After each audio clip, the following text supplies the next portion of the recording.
Welcome to Warrior Mentality. This episode is all about learning to stay unshaken, like a tree with deep roots or a rock that stands firm, no matter what storms come our way. Let's journey back in time to Jetavana Monastery, where the Buddha was once approached by a man full of anger.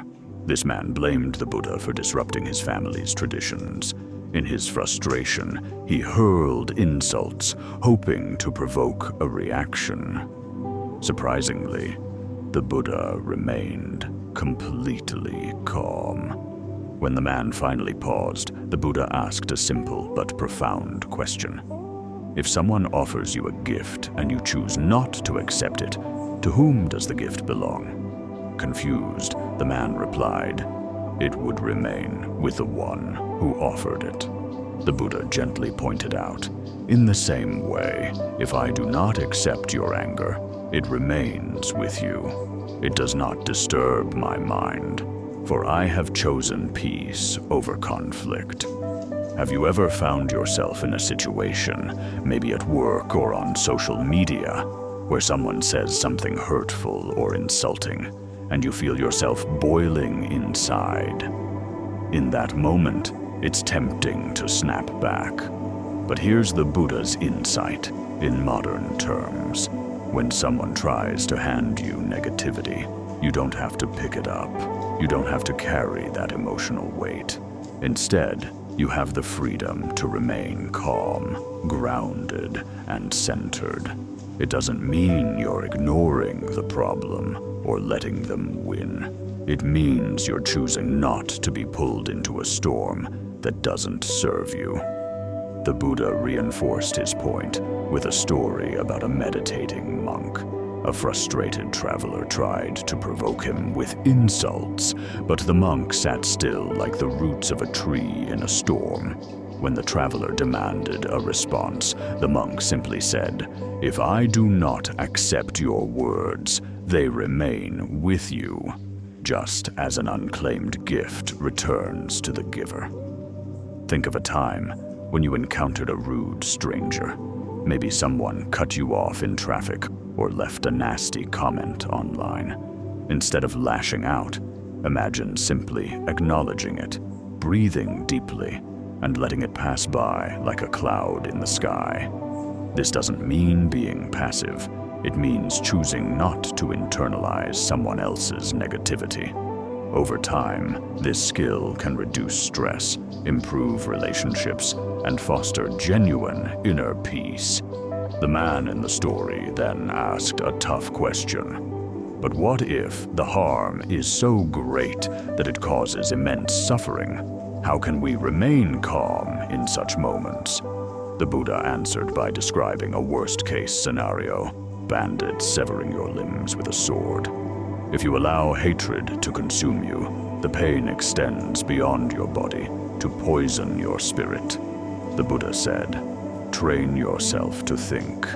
My mind will remain unaffected, filled with loving kindness, free from hate." This is the true strength of one who follows the path. Of course, most of us won't face anything as extreme as bandits severing our limbs, but we can scale this lesson down to our everyday hardships, like betrayal, heartbreak, financial struggles, or major losses. Equanimity doesn't mean we don't feel pain. It means we keep our hearts open and refuse to respond with hatred or vengeance. Loving kindness isn't weakness. It's a radical, courageous act that preserves our inner well-being. In today's chaotic world, where headlines and social media often fuel division and anger, practicing this level of composure can be transformative. The Buddha's disciples once asked him how to train the mind to remain unmoved by life's hardships. The Buddha spoke of impermanence and then shared the parable of the two arrows.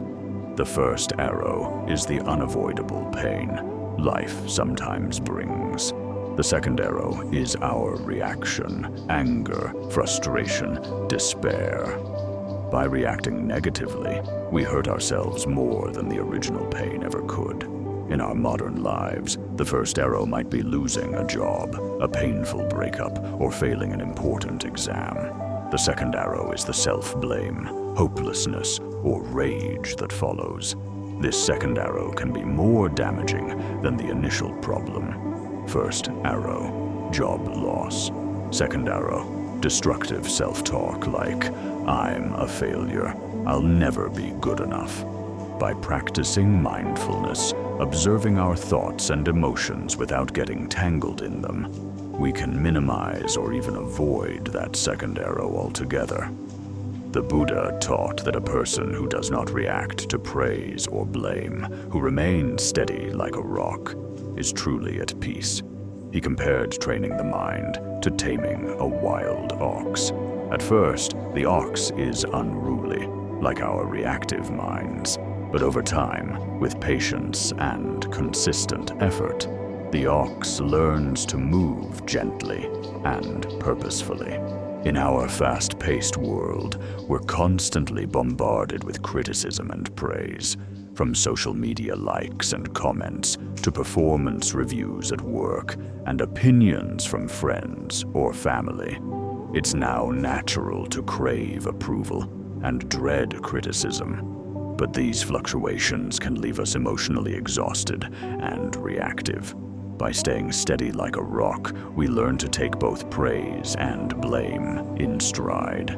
When we cease to identify so strongly with either, we find genuine emotional freedom. Taming our minds is an ongoing practice. It doesn't happen overnight. Just like you can't tame a wild animal in a single day, you can't change your reactive mind in one go. But the key is consistency, returning again and again to mindfulness, self-awareness, and compassion. The moment you feel triggered or insulted, take a single breath before you respond. This small pause creates space for wiser action. Observe, don't absorb. Notice the emotion arising. There is anger, there is frustration.